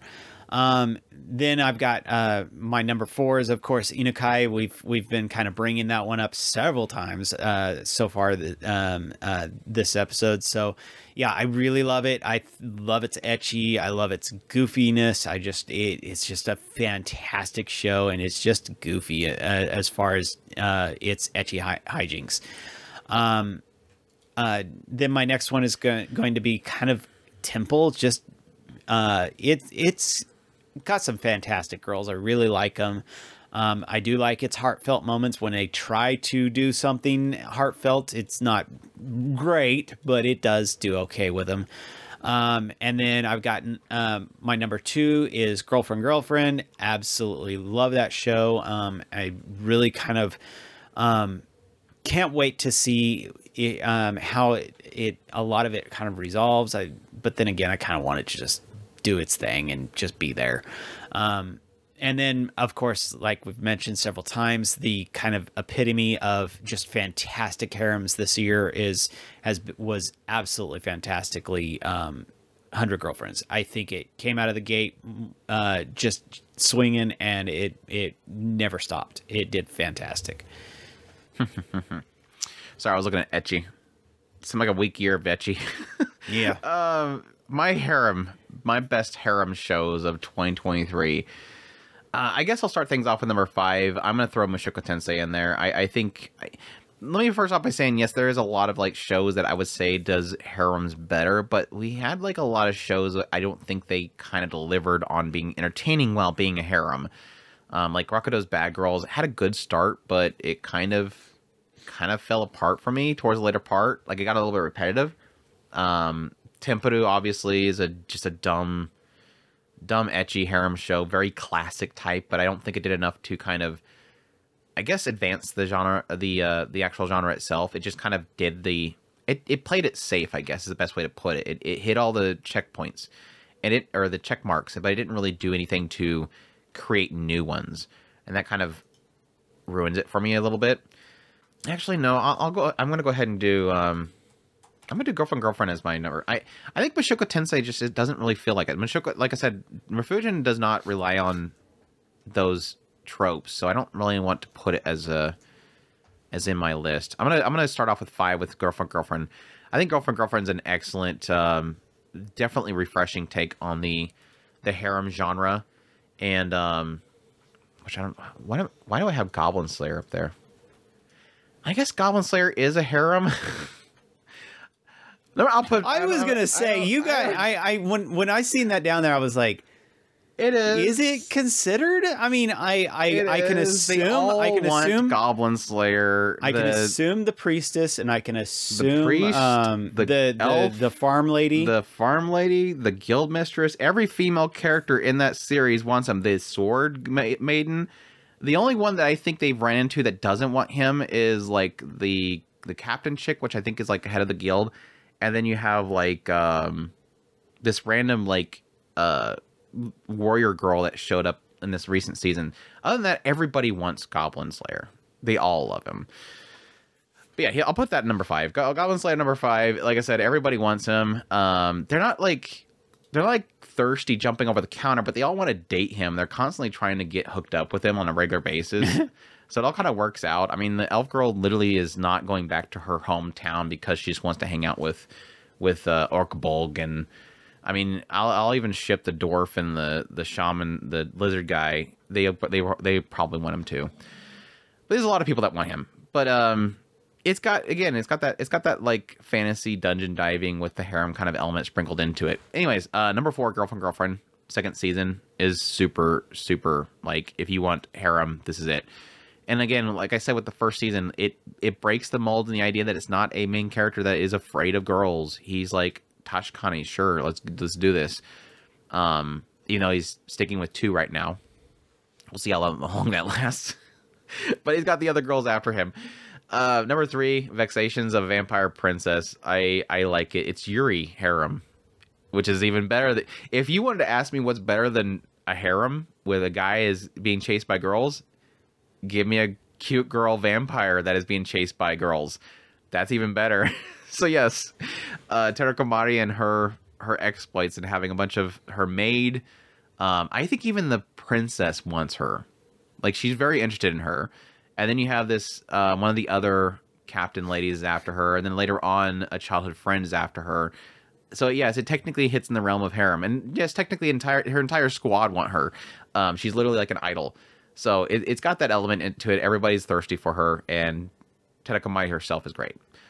So yeah, and then number 2, I'll put Inokai-san's dog. A bunch of girls wanting a dog, because why not? That's a new realm. Why have a male boy that is being pursued by girls? Why not have it a dog? Because that's not questionable. And then number 1, obviously, 100 Girlfriends Who Really Love You. Literally, like where Girlfriend kind of changes the mold for a male being chased by girls. 100 Girlfriends just throws it out the window and does so many great things that are just super refreshing for the genre. And again, it never got old, and I cannot wait for more of it. So easy pass. Not pass by it, easy pass into the number 1. Anyways, Ecchi, Chris, are you only going for 2? Are we sticking for 2? You like the Ecchi and Heroes Dead. Not like it's much in there. Not like it had much in there, right? I feel like we're missing something. Like a show. Maybe I'm thinking like previous. There's sometimes where I'm trying to think of a show and it's from a previous year, like 2022. Like Immortal Guild or something like that. I mean, I guess, but it wasn't very much. And that's the thing, is like, I don't really want to consider, because you got a couple up in your list, and it's like, yeah, I agree. They had some, but it was like, okay, one scene way over here, and then on the other one, it was like here and here, but the shows are not ecchi per se. I mean, well, yeah, if you want to go pure ecchi, it's things like Temple. It's Cafe Terrence. I mean, Cafe Terrence even has like drama and slice of life elements in it. I mean, they're all trying to do something else. They're not just strictly an ecchi show. Right, and I agree. But yeah, if you're looking for nothing but ecchi, yeah, technically it's gonna be strictly like Inukai-san's dog and Temple. But, and I don't mind that. I mean, but I don't want it to be. It doesn't have to be the entire show. I'm not saying that, because like Andrew is saying, yes, Temple and Inukai are solidly in the full-on ecchi road, but they're not. I mean, you've got level 1 Demon Lord down here, and while I did enjoy the ecchi moments when they had them, super rare. It was mostly around the Demon Lord's sidekick. Yeah, the Demon Lord sidekick and the Demon Lord when she grew up, per se. She's walking around with a skimpy sailor uniform. And everybody's going, why is that lady walking around in that? But I didn't watch, I only watched the first episode of Cafe Terrace. I loved the artwork of that one. So I didn't get very far in that. Girlfriend. It was pretty much like I've mentioned before, Lucky Lecture Girl, and it wasn't that prominent, and not enough that I'd go, okay, yeah, that's an ecchi show. It just had ecchi moments in it, so it's kind of hard to put that one in there. 100 Girlfriends, all over the place. It's mostly around one girl being kind of just completely lewd. I could put that one up there. I mean, Karane's got a lot of moments, and they had some moments with Nano as well. The only one they didn't lewd was Please don't Shizuka. Shizuka was the only one they did not lewd. They kept her safe. They kept her for the head pats. She was to be protected. Everybody protect the Shizuka.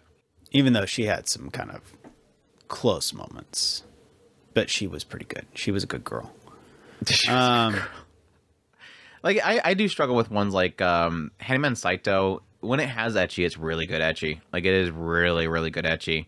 Like mostly around Railza. Railza. They had some moments with Laufenpan. It was mostly when she it was more implied humor with the ecchi, and then like when she had her whole episode where she changed a little bit.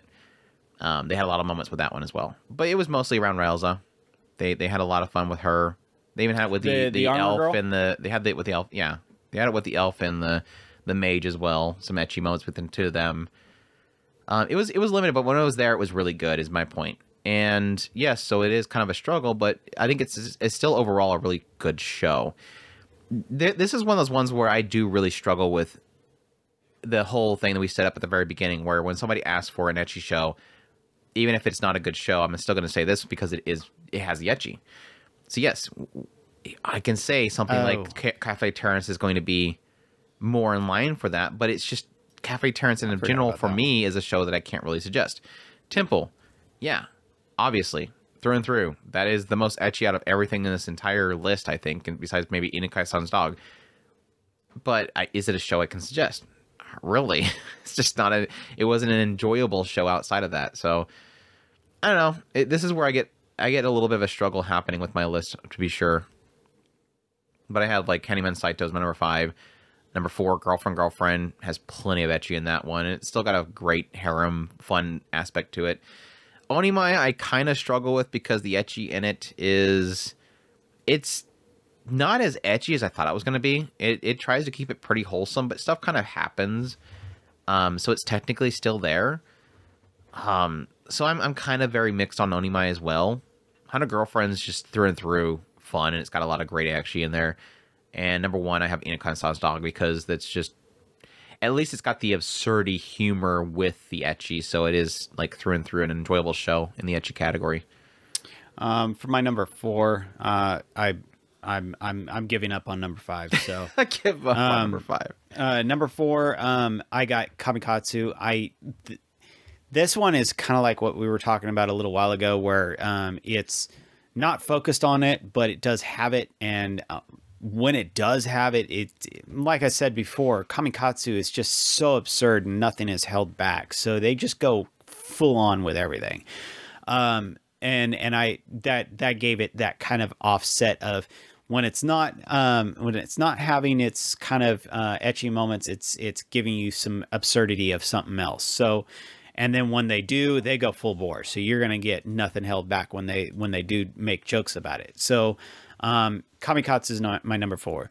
100 Girlfriends, like we had talked about earlier, it's got some really fantastic, kind of thirsty moments and some really fantastic, just ecchi in general. And then you got, like Andrew had mentioned, Inukai-san's dog. We kind of made the joke about it earlier with the tables. If that gives you any inclination of just how much they go overboard on the kind of ecchi, it's a lot of fun. And then Temperu, I think that is the absolute pinnacle of just pure ecchi harem, just lots of goofy fun. One guy, bunch of girls, and have fun, and that's what they do. There you go. There's a lot of stuff labeled as slice of life this year, and a lot of it I'm struggling with. A lot of it I'm kind of struggling with, kind of classifying as slice of life. And I will be honest that this is one where I think the slice of life elements are a lot more prominent in shows than I think a lot of other people give credits for. So that's probably going to be where I'm going to have to explain quite a bit in my list personally. Like my number 5, I think is the one that I'm struggling with the most, which is Dangers of My Heart. It is technically classified as a romance comedy and not really a slice of life.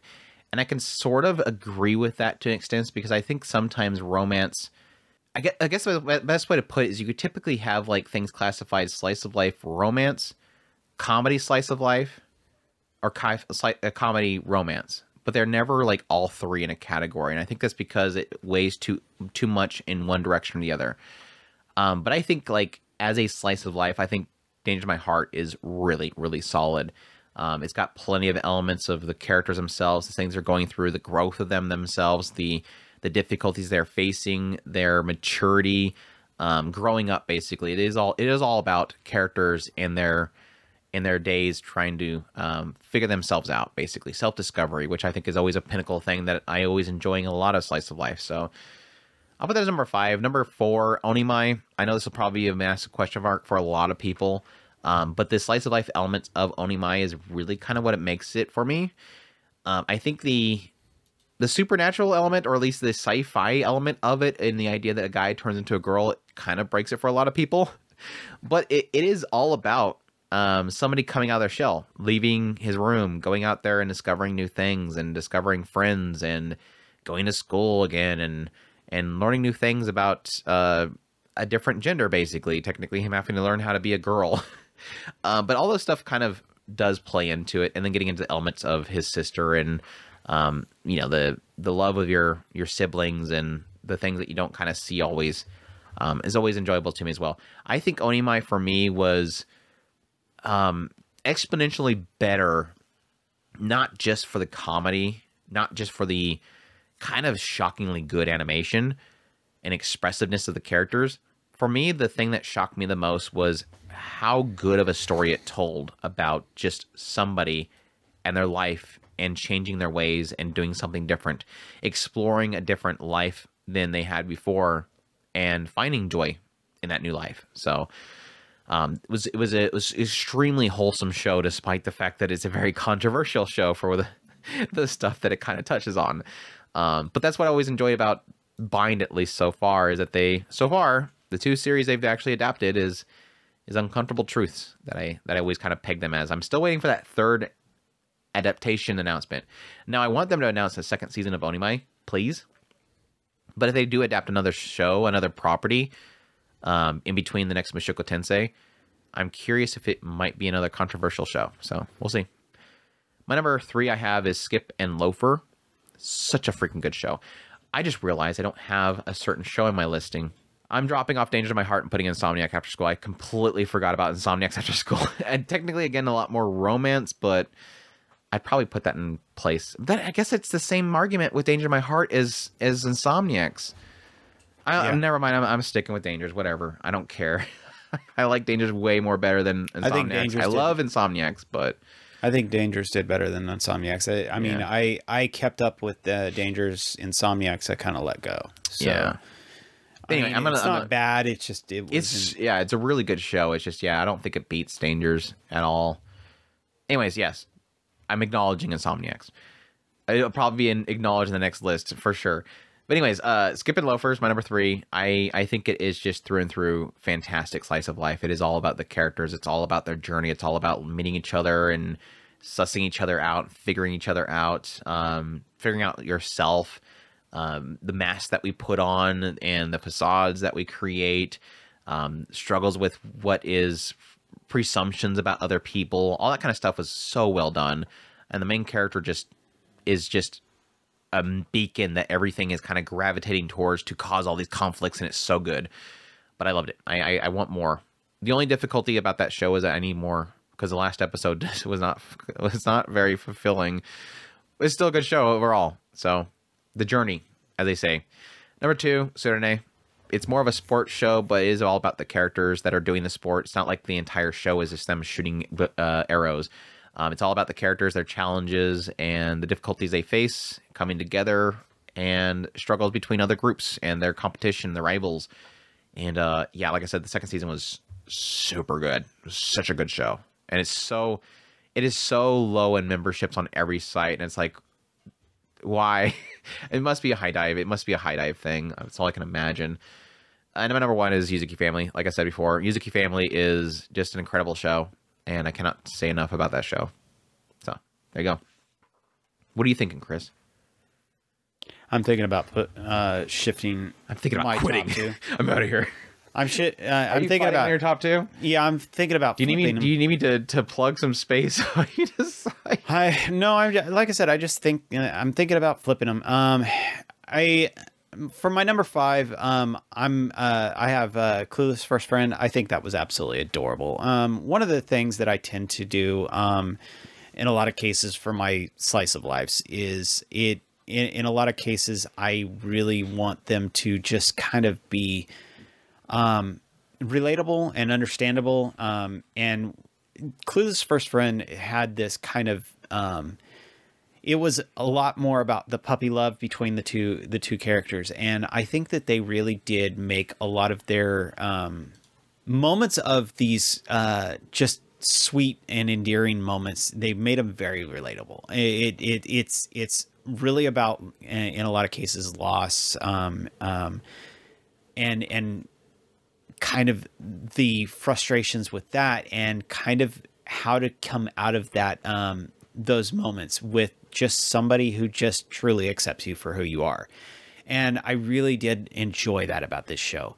Then my next one is My Tiny Senpai, just kind of sweet love story in there with a kind of just relatable humor, and I just really did like how they pulled that stuff off. So yeah, I love that one. You made a white box too. I instantly fixed it. I instantly fix it. I don't sit there and wait for 3 to appear before I do something about it. I fix it, and it was a drag, an accidental drag. My next one is Skip and Loafer. I think that they no, that's well, mine's in the same spot.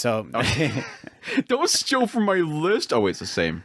Yeah, Skip and Loafer. I absolutely love the kind of relatable humor, kind of just more goofy, just understanding each other and finding your place in a bunch of people that you do not know. And I really did love it.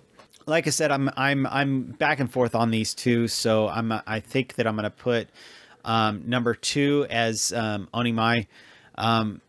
It had a lot of cutesy moments, but my number 1 is going to be Yuzuki Family. I just think that one is a lot more slice of life than Onimai. While I enjoyed Onimai a lot more, I mean, a million times more than Yuzuki Family, I think that Onimai is absolutely has some fantastic sweet moments and a lot of cutesy humor, a lot of cutesy things going on in that one that I really, really, truly loved. Yuzuki Family, like I said, has all the elements that, if you were to say what is a slice of life, it's Yuzuki Family. It has drama moments. It has kind of character study as far as understanding who each person is, and in these very, very heartfelt, sweet ways. Like I said, I just have to give it to Yuzuki because they just have everything that if you were to ask me, how do you write a slice of life, it would be that. So take it for what it is. Take it or leave it. All right. Romance. This is a struggle as well, because I guess the thing is I have to make sure is very clear for me, at least when I do my romance list, is I'm trying to think of the characters themselves and really kind of dive into, because a lot of cases you will have a lot of shows where it is a comedy and it's about these characters that fall in love, or at least there's a love element there.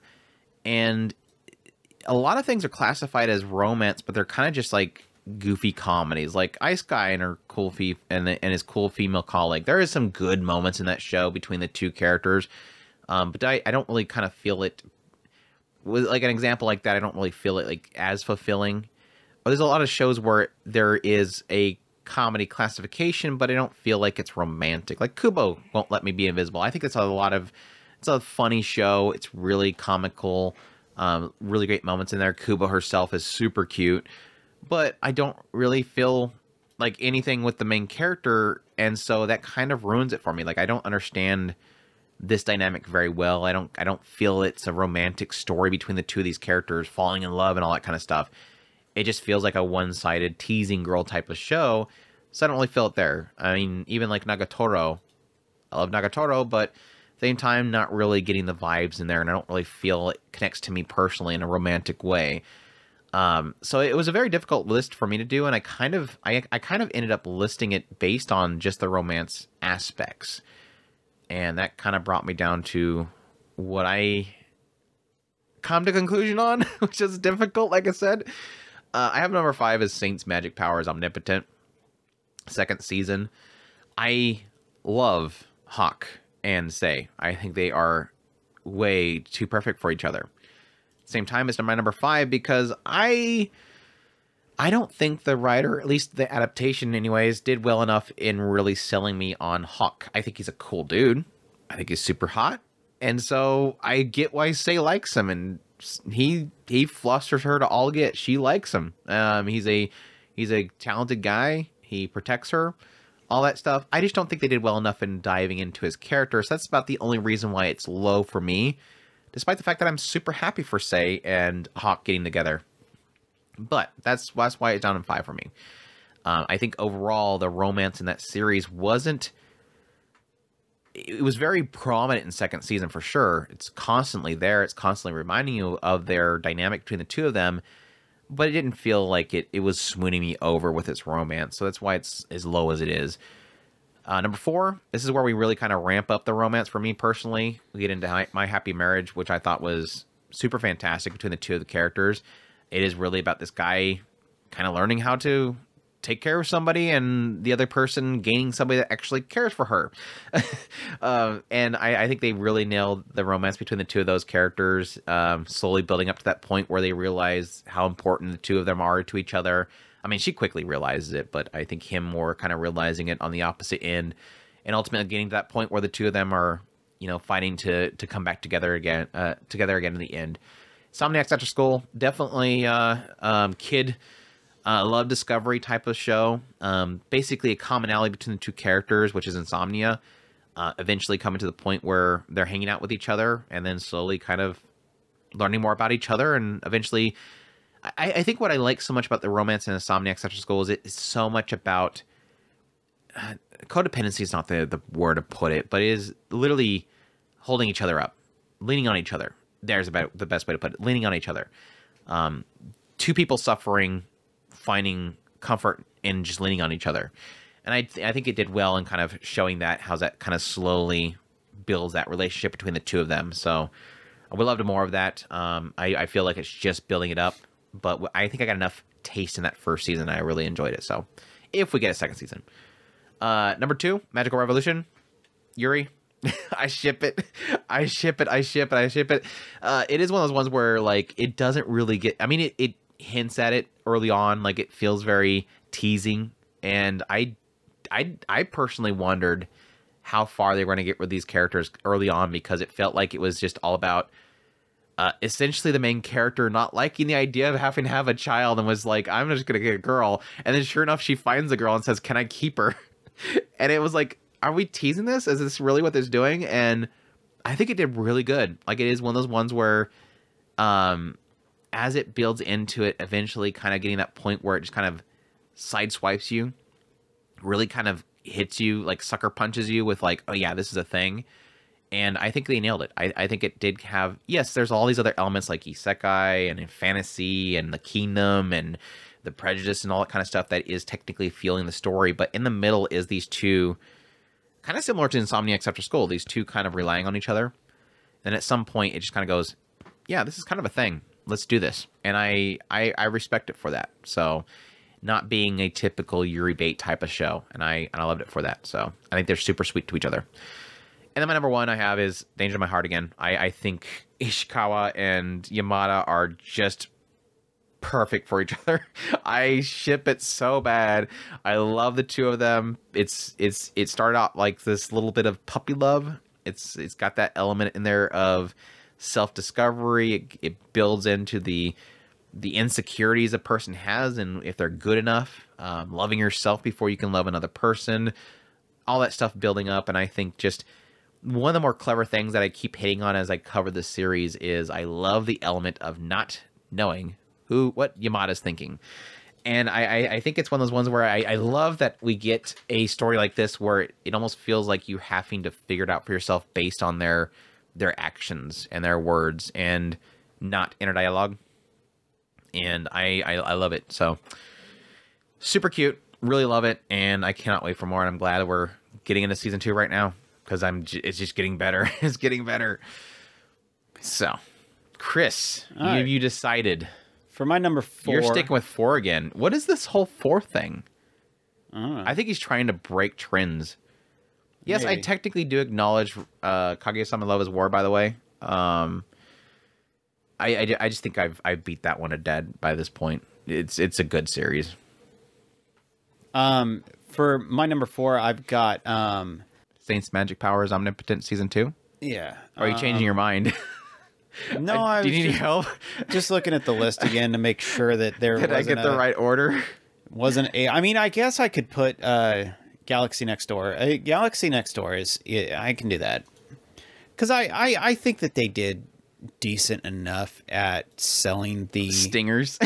Selling the stinger, yeah. Stinger. Because I mean, after clever. All, it was clever. I did like how that was kind of unique in its storytelling. It wasn't just the perfect waifu.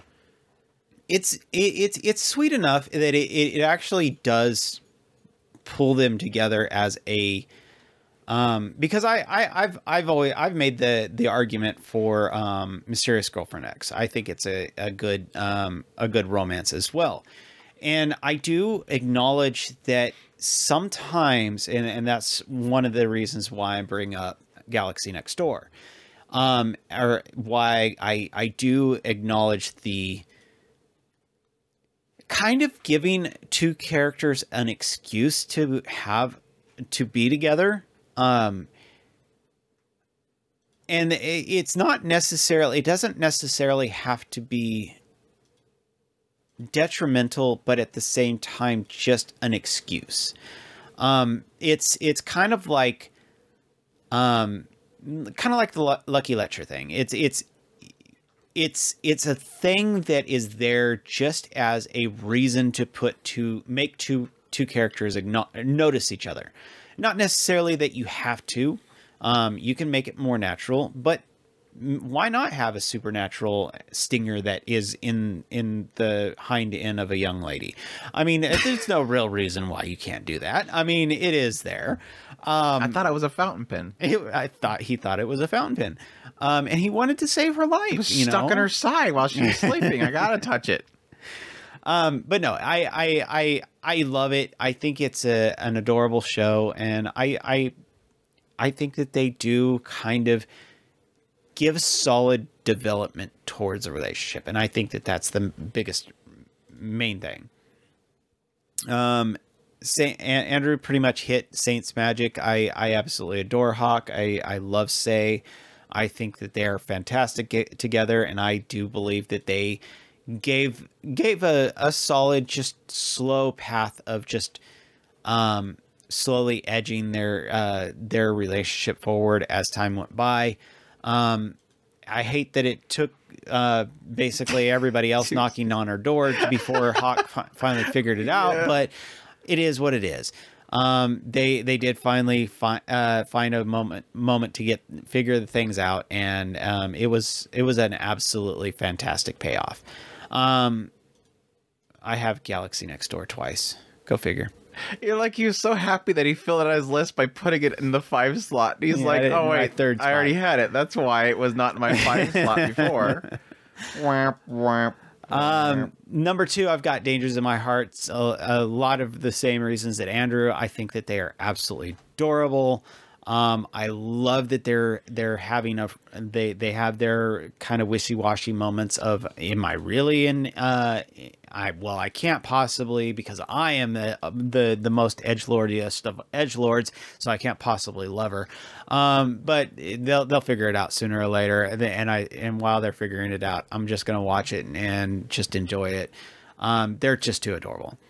My number 1 is obviously My Happy Marriage. I think it's a fantastic show. I really, really love their kind of pushed together in some weird ways, but at the same time, coming out of her shell and then ultimately finding this thing that she ultimately wants to fight for. And I think that they did a fantastic job of doing the slow transitions from each one of those moments as she finds her strength and ultimately her voice and ultimately something that she wants to fight for. All right, that marks the halfway point of our deliberations, so we're going to cut it off there. We will return next week, so stay tuned for the second half of the run-through. We'll start off things with Isekai, move all the way through all the best girl and best boy before we move on into seasonal and the anime of the year. Sorry we can't have it all in one clump, but that is a lot to upload and do in one go, so we usually like to break it off into 2 parts. But hope you guys will join us for next week. But until then, thank you everybody that supports the channel monetarily through Patreon, tip links, all that kind of stuff. Thanks for listening. Hope you guys enjoyed. And until next time, y'all take care. Os.